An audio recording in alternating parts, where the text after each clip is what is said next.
Welcome to Early Adopter, the podcast where we help make AI your unfair advantage. I'm Jess, marketing exec by day, AI experimenter by day, night, and basically every other waking moment in between at this point.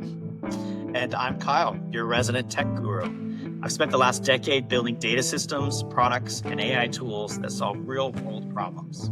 My goal is to cut through the noise and show you how this tech actually works for your business.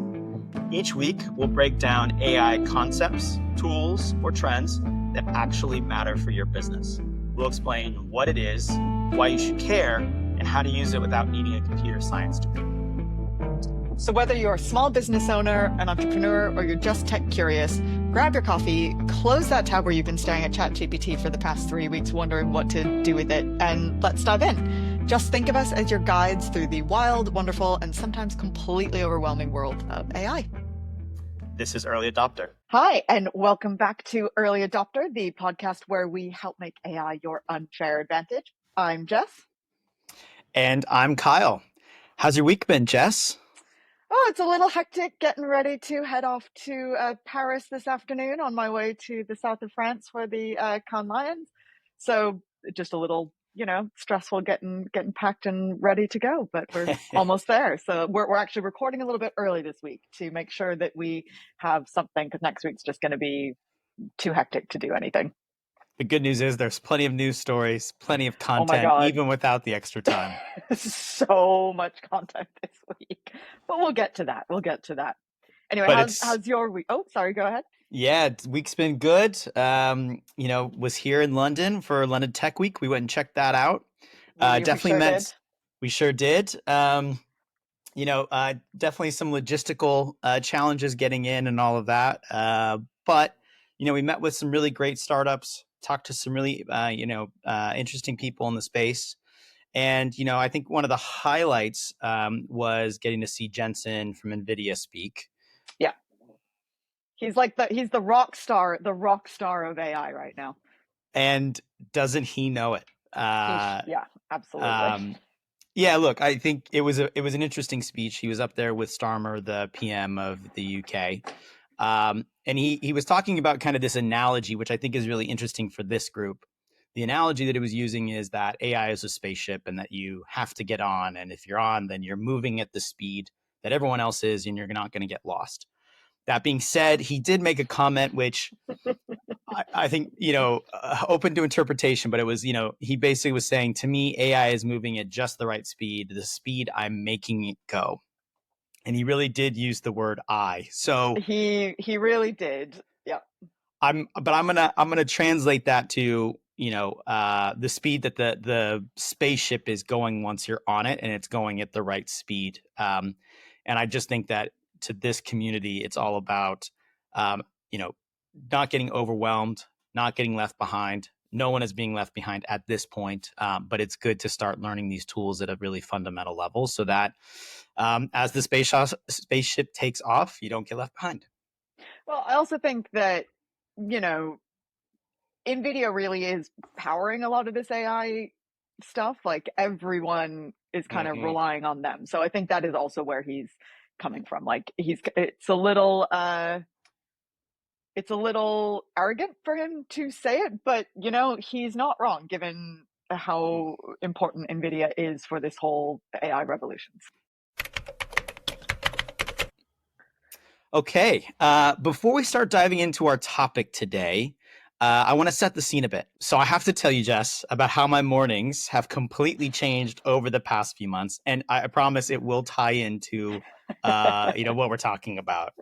Okay, so this should be good. What's changed in your morning routine? Okay, well, instead of maybe doom scrolling through social media, which not saying I did that, maybe. I mean, I definitely do that. So yeah, but now I start every day with a deep research on whatever random topic pops into my head. It's usually very topical. Okay, so you do it before your morning coffee. That's pretty ambitious. Yeah, well, okay, not quite that, as you can tell from my morning coffee here that I had to go get. But it's actually even better than that if you think about it, because by the time I basically wake up, go get my coffee, and I'm sitting in my shorebird chair on my balcony with my coffee, in the amount of time that takes, I have this incredibly detailed, well-sourced analysis waiting for me. So it's basically like having my own little personal research team that worked all night to prepare my morning briefing. Um, the research can be anything. It could be how are tariffs actually affecting small businesses? It could give me a deep dive on the history of X, Y, and Z. Classic history nerd over here. Whatever topic I'm interested in at the moment. So you're actually not the first person that I know who does this. I have a colleague who also does this during her morning coffee, and with her, it's very much more like, looking at when Netflix does their earnings call, she'll do a Mm-hmm. deep dive into their earnings call. But you are actually not the first person I know who does their morning AI deep research. That's a great use case as well. Like what Yeah. happened to the markets yesterday, or typically, I'll start thinking about business ideas. So, what would it take to launch a cold brew brand, for instance? I know how much you love your cold brew. I know that this has actually been something you've been thinking about for a very long time. Yeah, I think I probably have told everyone who will listen about my cold brew idea. Your cold brew is like rocket fuel, so I'm terrified of I mean, what you're going to be getting up to. just waiting to give it to the people so that they Oh can God. experience it. But instead of going down a rabbit hole for hours like you might normally, I just ask ChatGPT to do a deep, market analysis, and 15 minutes later, you have a business plan. So you're telling me in 15 minutes you've got your whole cold brew business mapped out? With the right prompt engineering, like we talked about, Yeah. last week, I'm talking competitive landscape, supply chain challenges, distribution strategies, regulatory stuff, consumer trends, everything you need to know that's worth pursuing. It's honestly better research than I've seen from, some consulting firms, writing like multi-page PDFs.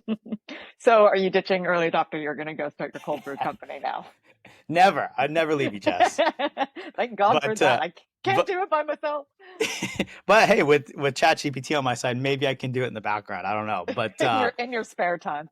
in my whatever spare time I have. But I think, but the point is, in the time it used to take me to think about maybe doing some research, I actually have actionable intelligence about an entire industry, whatever that I want that to be. I mean, that is pretty cool. I will give you that. That's a good use of your morning rather than doom scrolling. Exactly. So, with that, I told you the story would come back around. Let's Right. dive into the topic for today, which is what we've just been talking about, deep research. This is one of those AI capabilities that I think will fundamentally change how businesses make decisions, but it's probably still flying under the radar for most users, or potentially people haven't quite checked it out yet, even if they've been playing around with ChatGPT and Claude, as we've been encouraging people to do the last few weeks. Yeah, I really love that we're covering this because I think people hear research and just immediately think that they don't need it because they're not, academic, or they're not doing research, or it's just a nice to have. But actually deep research can be really transformative for anyone running a business. Yeah, and it's not just, glorified Google searching. But let's dive into what that is. So we talk a lot about our infinite intern. I think we're going to keep using this as our analogy to Yeah. help people through. And this is very similar. This is no exception. But in this instance, the intern has a PhD in every imaginable topic. And the key information or key difference is that they're not just finding information, but they're also synthesizing it. So, traditionally research can be very fragmented, but deep research, what it will do is it'll give you analysis, patterns, and actionable insights. Yeah, so I just want to bring this back to something that we've talked about before, which is our ABI principle, our always be iterating mindset. Love And it. we've my favorite. We've said it from the beginning, and the key to getting good output from AI is treating it like a conversation. You prompt, you adjust, you dig deeper, you refine. Like, we keep talking about it. You just keep iterating and iterating, and you don't just ask and walk away. That's not how you make the best use of AI. Yeah, it's like working with a junior teammate. You guide them, give feedback, and help them sharpen the result through that back and forth conversation. And as we've talked about, using ChatGPT right now is probably feeling somewhat manual or step by step. We talk about that conversation, and that is helpful and it works, but it also takes time. So this is going to introduce the idea of an AI agent, and this is a massive topic. But basically, if you think of an agent as AI that can run a whole iterative loop for you autonomously, that's essentially what an agent is. And it's a big shift. Regular prompting is asking someone a direct question like, what's the capital of France? You get a quick answer, done. Right. But what if you actually really need to investigate or to research something complex, like what are the most effective marketing strategies for reaching Gen Z in 2025, which is a pretty specific thing that you are looking into. And it's not a simple answer. That's kind of a project. So, but that's what these agents are built for. They take on multi step tasks, they make a plan, gather information, sometimes from its existing knowledge or from the web. They analyze it, they adapt their approach as they go, and come back with a full report, not just a single response. So if you're using ChatGPT to do competitor research, you might ask, who are my top competitors? Then what are the prices? Then what do customers say about them? Then what have they launched recently? You'd go back and forth manually. So that's what you would be doing if you weren't using deep research or an agent. And instead, if you are using deep research, that agent can run that whole conversation for you automatically. So let's go through a quick example. If it sees a competitor recently launched a product, it might go investigate the customer reactions, check reviews, compare pricing, and analyze how it stacks up to your offering, all without you prompting it each time. So it's like giving our infinite intern, who we really should name at some point because I feel like we keep talking. We'll have to think of a name. Yeah. But it's like giving them a research brief and then just letting them disappear for an hour. They use all the tools imaginable. They adapt their plan based on what they find, and then they come back with a really detailed, structured answer. So, and sometimes they can come back with dozens of resources, which is what you want. You want them to give you more information than not enough. Mm-hmm.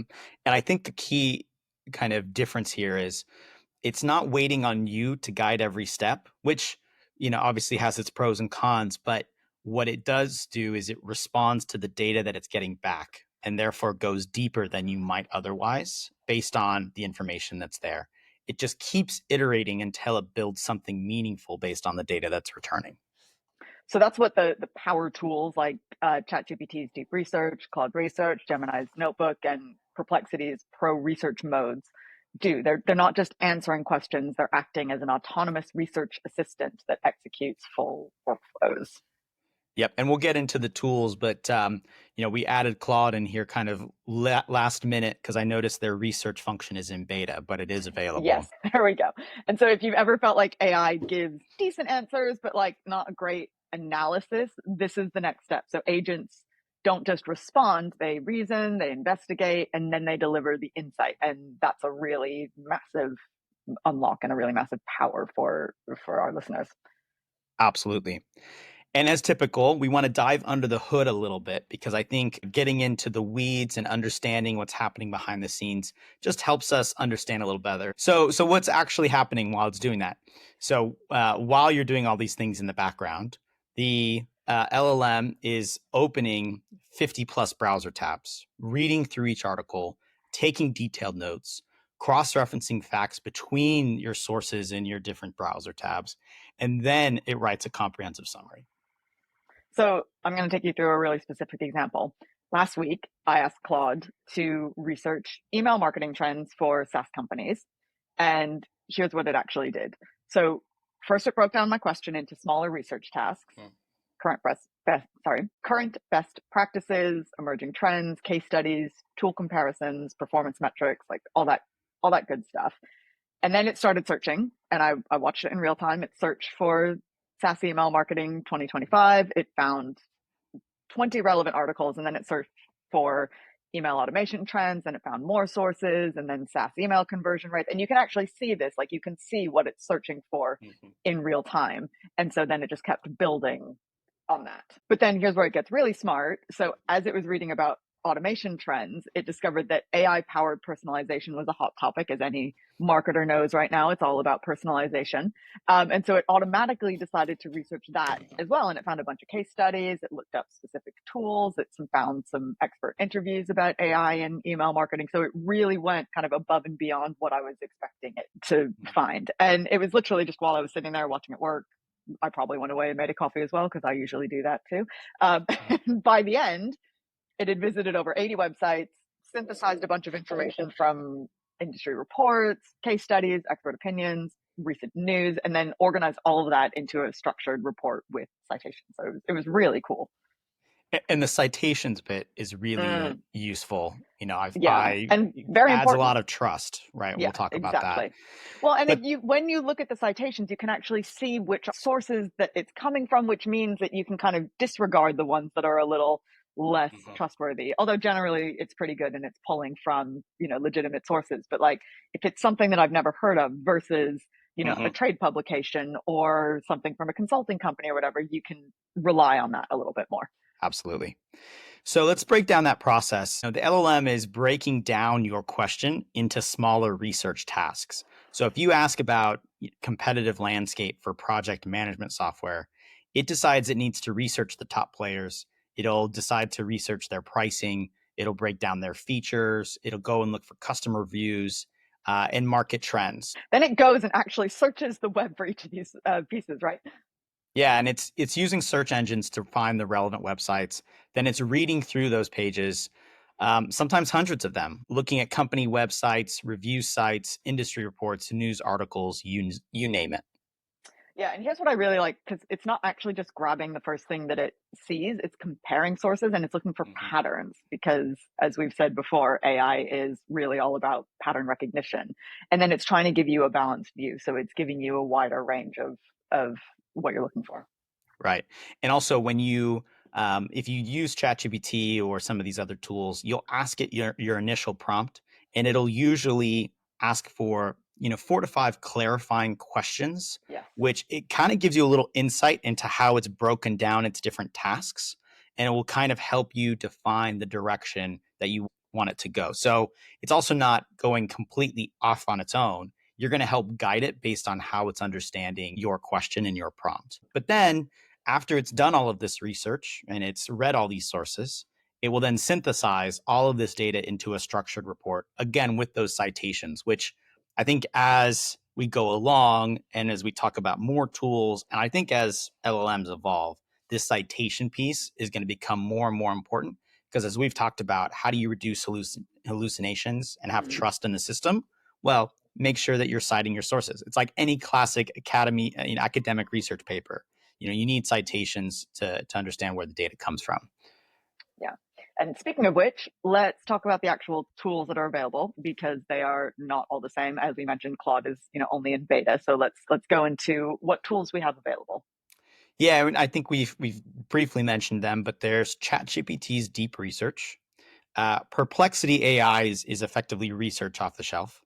Yes. Then there's Google's Gemini deep research, and then Claude's new research feature, which is in beta, but it is launched and available.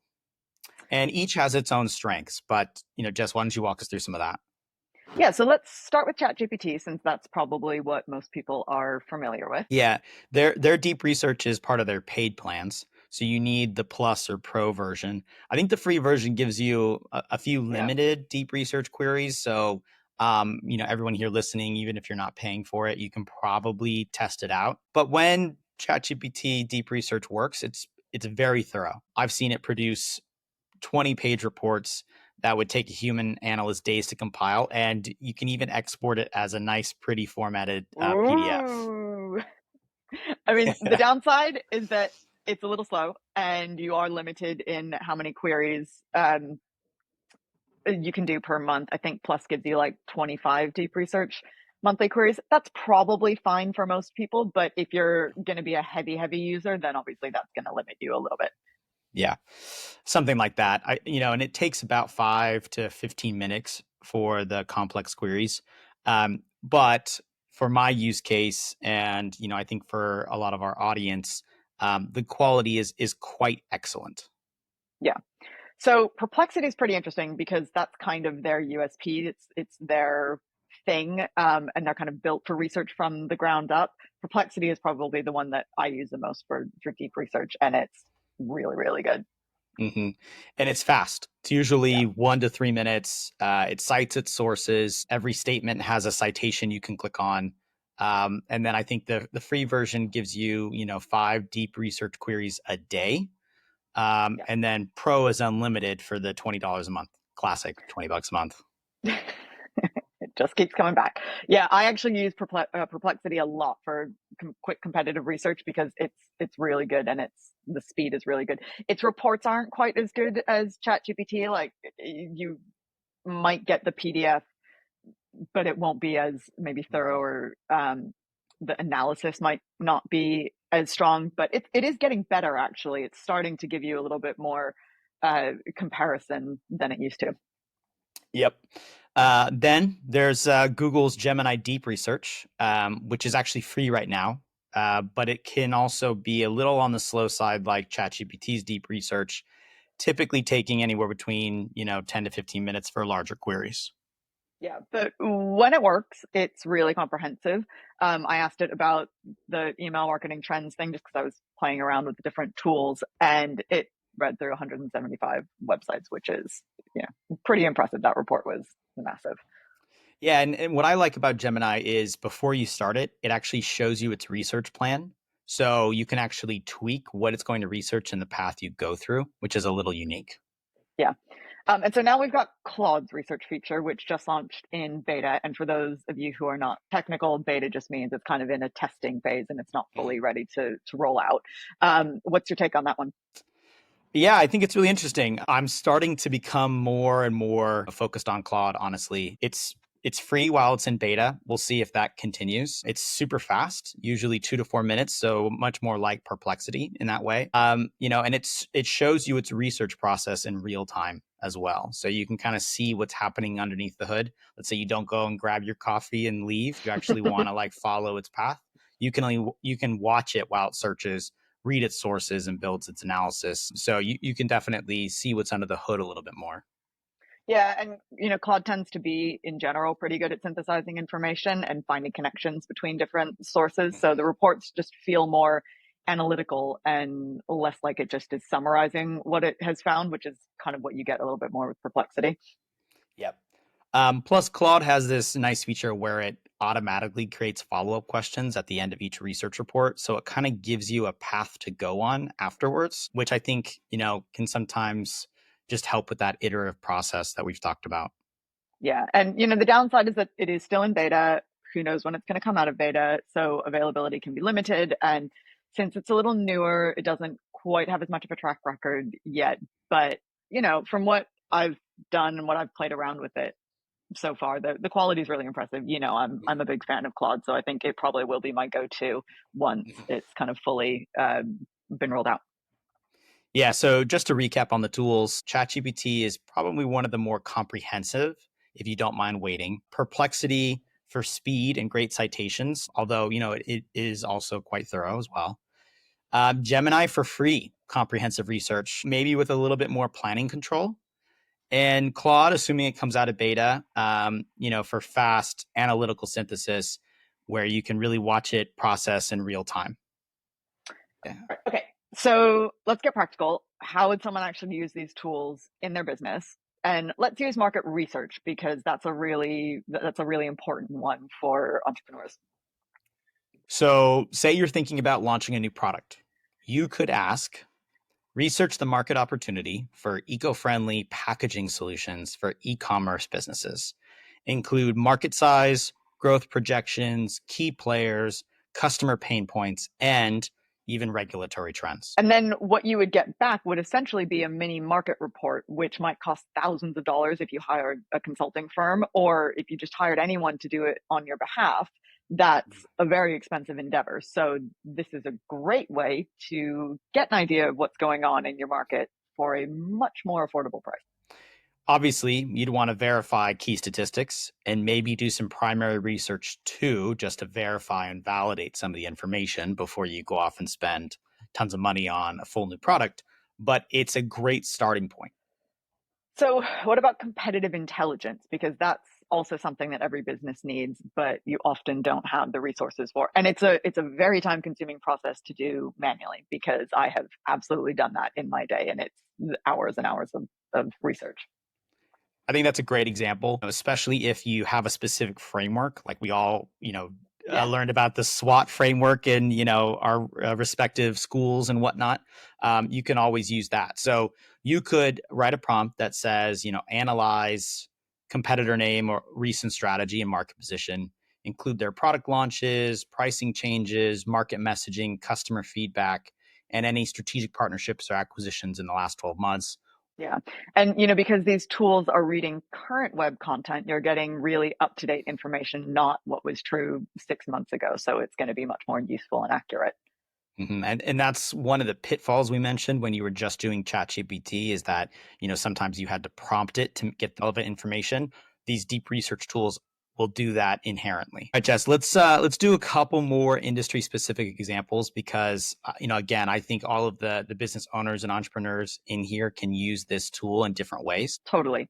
So for, let's say, e-commerce businesses, market trend research is huge. So something like analyze emerging trends in sustainable packaging for e-commerce, including consumer demand, cost implications, and regulatory requirements across major markets.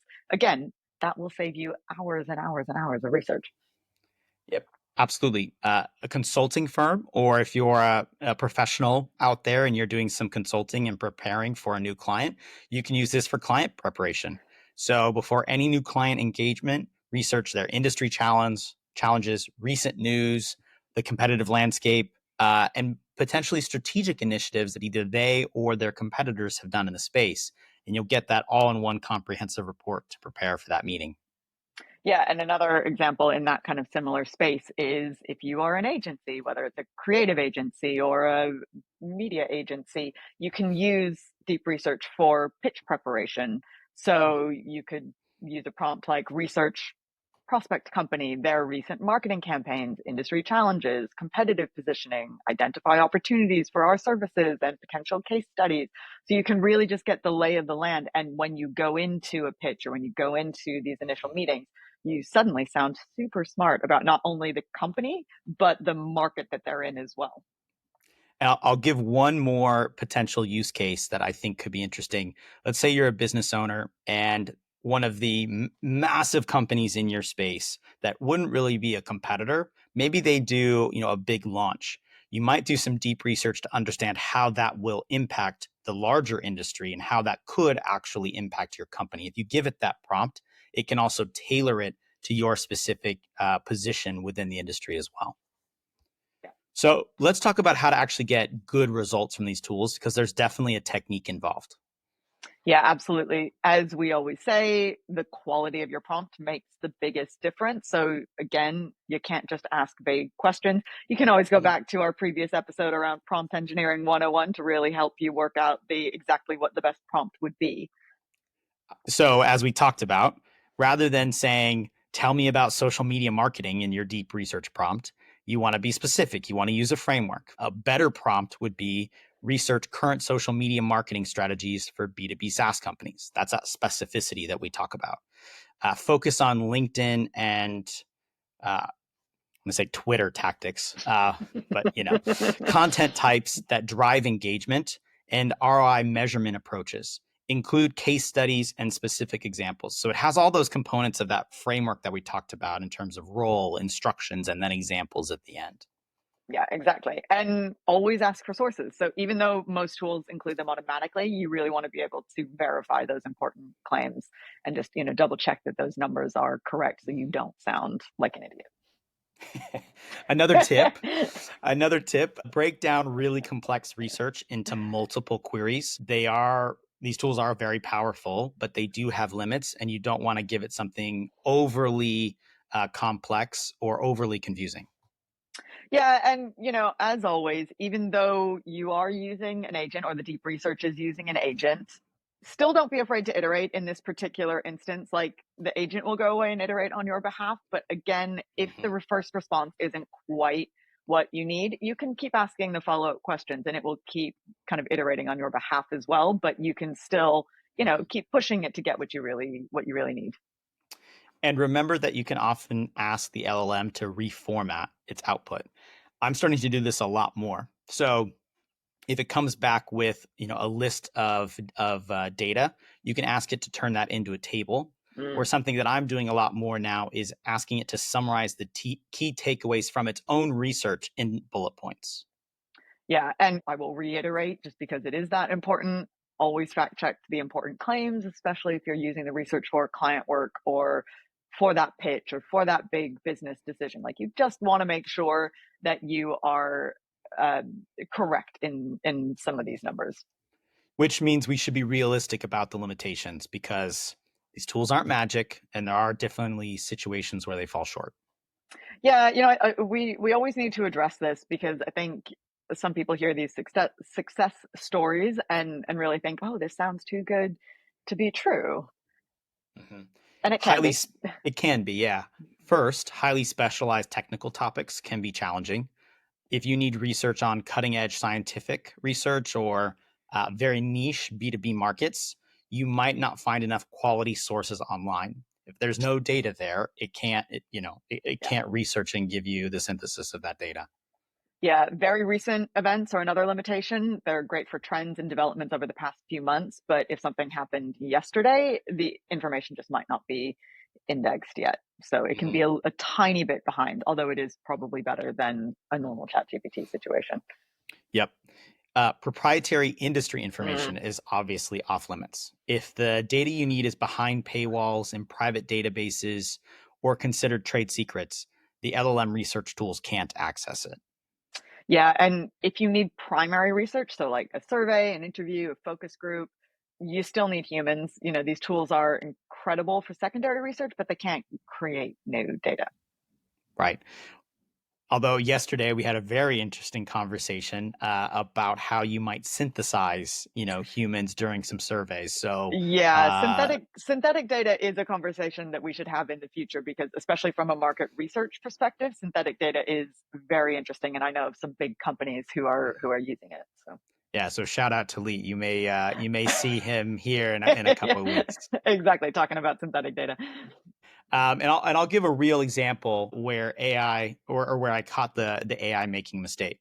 So I asked for pricing information on a SaaS tool, and it cited a pricing page that was actually 2 years old. The company had completely changed their pricing model, but the LLM had found an outdated cached version of their pricing page.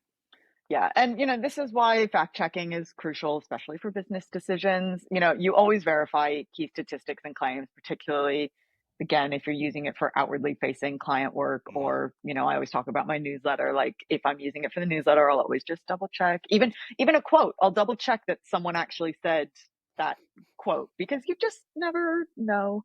Um, Mhm. I think it's getting better. So, a yeah, lot of this definitely. is a little bit of the teething problems as well. But the rule of thumb I use is, use these tools to get 80% of the research done in, I was going to say 10% of the time, but I don't know, maybe it's 2% of the time.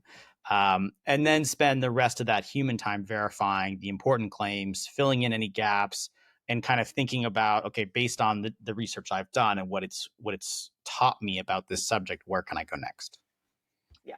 So when should someone use deep research versus just using a regular query?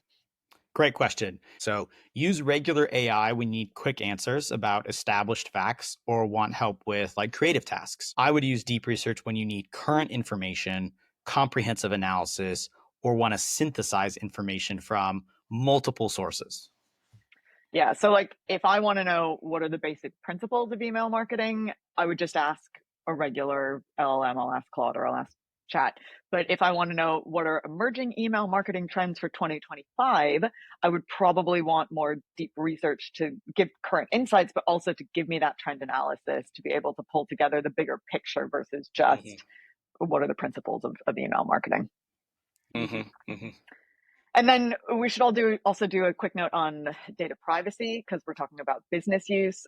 Most of these tools store your queries. So again, be careful about sensitive company information in your prompts. This actually will come up in our news story, one of our news Mm-hmm. stories for the week. So just always be conscious of data privacy. Stick to public information in your research queries as a result. If you need to analyze your own proprietary data, do that analysis locally or somewhere else after you get the market research back. Yeah. And for team collaboration, these tools are fantastic for creating shared knowledge. One person can do the research, then the whole team can benefit from the comprehensive research report with all of the claims that have been cited, etc. So now I'm very excited because we have our first real world case study from one of our listeners. Woo! Woohoo! Thanks, listeners. Yeah, and this one's particularly interesting because I think it shows how AI can help with those tricky interpersonal aspects of business. Some of the more fuzzy concepts that we don't often talk about, but are really crucial for your own personal success. Yeah. So I will read out our user example. So pretend I'm Aaron. Hi, Aaron. So I'm Aaron, and I run an FMCG company. For anyone who doesn't know what that stands for, that's fast moving consumer goods. So that's like foodstuffs. Um, so I run an FMCG company in the health food space. We work with a wide range of suppliers, many of them highly specialized. So there often isn't a lot of choice. As a startup, we don't have the buying power of the big players, which means we sometimes have to navigate difficult supplier relationships, including those run by, let's just say, strong personalities. I actually use ChatGPT to help manage some of those trickier communications. For example, we have one supplier who never takes accountability when his business drops the ball. So I'll draft an email with all the key points I want to make, then drop it into ChatGPT with a prompt like, please rewrite this as if you're communicating with a narcissist and make sure it still gets all of these outcomes. It works an absolute treat. This is brilliant on so many levels. First, Aaron is using AI as a communication strategist and diplomatic translator, That's a let's very say. good way of putting it. Good way of putting Yes, it. she's not asking AI to handle the relationship or make business decisions. She's feeding it. She's giving it the input of what she wants it to say. But she is leveraging AI's understanding of psychology and communication styles to make sure that her approach is going to be effective. Yeah, what I really love about this is she's almost turning it on its head. So she's writing the email, she's just tweaking it so that it really addresses this particular situation and it addresses a real pain point that Mhm. everyone faces but rarely talks about publicly. You know, difficult suppliers, challenging clients. If you've ever been agency side, you know how that feels. Strong personalities. We've all had that boss who's not the easiest to deal with. You know, those are realities of your work life, and especially if you're a smaller business and you don't have the luxury of walking away from every difficult relationship. Like sometimes you are just stuck in that toxic relationship and you just have to deal with it. And I think Erin's found such an interesting way to use AI to maintain professionalism but Mhm. still achieving her business objectives and still getting what she needs from that particular supplier. So I really love this example. And I think it's allowing her to be a lot more successful. She's not avoiding the awkward conversation, which sometimes, you can kind of hold yourself back because you're not sure how to really have that Yeah. conversation. And instead, she's protecting and strengthening her critical business relationship that, is going to impact her supply chain, which probably impacts her bottom line. And, you know, for anyone who deals with challenging stakeholders, so whether it's your supplier, your client, your boss, you Mm. know, whoever it is, this technique can be adapted for different personality types, cultural context, communication. You know, I absolutely know people who have had conversations with their boss and they haven't known the best approach to take with it. So I think this could be a really Mhm. interesting way to kind of give some guidance on and Mhm. prepare you on how you can handle these situations that are a little trickier. Absolutely. I mean, you're talking to one. I have been told, and this is maybe a cultural difference, but working in London, I was told sometimes I was a little too direct, and Yep. so I often would write something, and then I would give the cultural context and say, "Can you kind of soften this a little bit?" So, look, it's not just dealing with difficult people. It might be because I'm the difficult one. So there's a lot of use cases You here. really are the difficult one, Kyle. I've You worked with know, you for a long time. Nightmare. Sometimes. It's a great example of a practical AI application. Hopefully, it gives our audience some ideas of how they can use it to solve their own business problems. All right, this week in AI, we've got three big stories. Oh, it's been a hectic AI news week. We'll try Absolutely. we'll try and keep them short. We'll go through this fast. So, Yeah. first, a federal judge has ruled that OpenAI must retain all user data indefinitely, including deleted conversations. So, this comes from a lawsuit filed by the New York Times, which claims ChatGPT may have reproduced copyrighted material from its articles. And the court wants to preserve any evidence, even from erased chats. Yeah, and this is a big reversal, right? Like, didn't OpenAI promise that chats would be deleted after 30 days? They absolutely did. That was in their terms and conditions. And under normal circumstances, that's what they would be doing. They'd be deleting the chats after 30 days unless there was a legal or security need, which I guess this is what justifies that. Yeah. So the court ruled that preserving evidence outweighs those privacy commitments it made to users. Obviously, OpenAI is appealing, but for now, just know that all user data is being saved. With the caveat, unless you're using ChatGPT Enterprise, EDU, or Zero Data Retention API. We talk a lot about the $20 per month paid version. That's the plus version. So that does not qualify for one of these instances. But why it matters for your business. So if you're putting client info, proprietary data, or sensitive strategy into ChatGPT, which remind you, we encourage you not to do, but let's say you're doing that. That information is now being stored indefinitely. So another reason you really shouldn't be doing that. And it could be accessed as part of legal proceedings or future subpoenas. Yeah. So what can you do about this? Don't enter sensitive information into ChatGPT unless you're on enterprise or zero retention plans. We talk a lot about not putting sensitive data into ChatGPT, just generally best practice. Don't do that. There are other ones like Claude that are a little bit more secure for this sort of situation. Update your privacy policy if you're using AI with clients. Be really transparent. We keep talking about AI policy. That's something we're going to deep dive into, but just for now, best practice, be transparent. And then if you really can't avoid using sensitive or proprietary data, explore the enterprise or secure alternatives. If AI is integrated into your operations, the cost is probably worth the legal protection. Like, you might want to spend that little bit of extra money just to make sure that you're covered. And we're not necessarily trying to support any one tool, but this might be a No. time where you want to, like we said, maybe use Claude or try some other alternatives. Yeah, If sure. you can't go up to the enterprise edition. Right. So story number 2, Meta, which is the parent company for Facebook and Instagram, are reportedly investing 15 billion, 15 billion into a company called Scale.ai, which is a startup that is focused on building AI that can outperform humans at every task. Meta is betting big on AI. So Scale.ai provides the infrastructure that trains really powerful models. Think of it like the factory floor of AI development. This is a really big signal of where, the tech is headed. Why it matters for your business. Obviously, when a company throws $15 billion into AI infrastructure, it's going to accelerate the ecosystem. So think about how Amazon built AWS for itself, and then it opened it up to startups. I think Meta is laying the groundwork for faster, cheaper, and more powerful AI tools to eventually hit the market.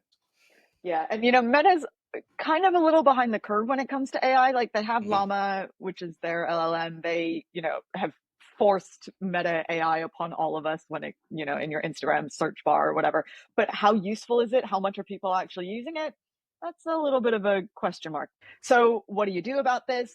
Again, start experimenting with AI tools before your competitors do.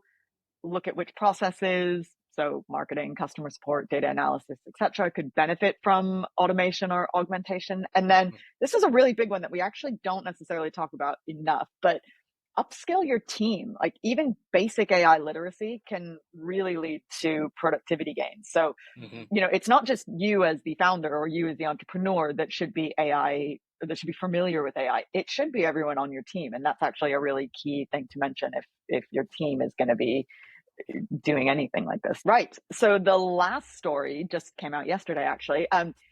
Disney and Universal are suing Midjourney, which is the AI image generator that we've talked about before. And they're basically saying that it's built on a bottomless pit of plagiarism, which is pretty harsh words. Seriously. I mean, they did not mince words there on that No, one. they really didn't. But they're claiming that Midjourney scraped copyrighted characters like Darth Vader, Elsa, and Minions to train its AI. And now anyone can type in a prompt and get high fidelity replicas. I mean, we actually talked about this in the first episode where ChatGPT, when you're using Dolly, it will say it's copyright infringement to ask for Yoda. Whereas Midjourney, you can make a bunch of Yodas. So, I think they have a fair case. And Midjourney made $300 million last year. And when asked about getting permission to use images, their CEO more or less said it's impossible. So I think this is what we're seeing in other parts of the industry too. Obviously the New York Times article suing OpenAI, which we just talked about. The real issue isn't AI necessarily. It's about compensation and how these models were trained. And then, now these massive AI companies are making a ton of money on other people's, copyright. Yeah, and it's a potential brand safety issue as well. Especially Disney, which is a very family friendly company. Mm-hmm. If you can generate an image of Yoda, you can generate an image of Yoda maybe doing some things that he shouldn't be doing, which obviously from a brand safety perspective is not Mm-hmm. ideal. But yeah, it We really just don't want boils. Yoda smoking some weed, right? Oh my God. I mean, I'm positive that that exists somewhere. Um, but anyway, yeah, it's not about the AI. It's about them getting compensated and getting paid for it. Like obviously, as you say, New York Times is suing OpenAI, but they're also Mm-hmm. licensing their content to Amazon.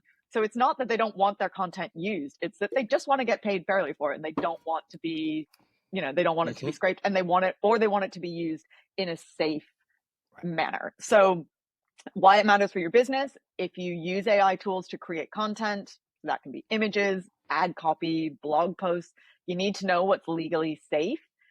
These lawsuits are likely to lead to tighter rules and better filters and clear boundaries on what's okay to Mm-hmm. generate. And over time, we're going to see more transparent licensing of training data. We're going to see higher costs for tools that pay content creators, which is great. They deserve that. We're going to start to see stronger legal protections for businesses who are using AI responsibly. Yeah. So what can you do? You can either take, I would say, two approaches. You can either stick to reputable tools that, are actively addressing copyright issues and will kind of tell you when it can and can't do something, or, you kind of need to police yourself. So don't use AI generated content that looks like a branded character or copyrighted work for your business. But this is where you need to use kind of your best judgment, but also look for usage guidelines from the AI platforms. So if you're using these tools for client facing or public content, look to their, usage guidelines, and also police yourself and kind of stick to best practices. So, time for our AI gone wrong segment. And this week we have what we can only describe as a real life sci fi thriller, except it's completely real and it's documented by the AI company themselves. Hang on, this is a wild one.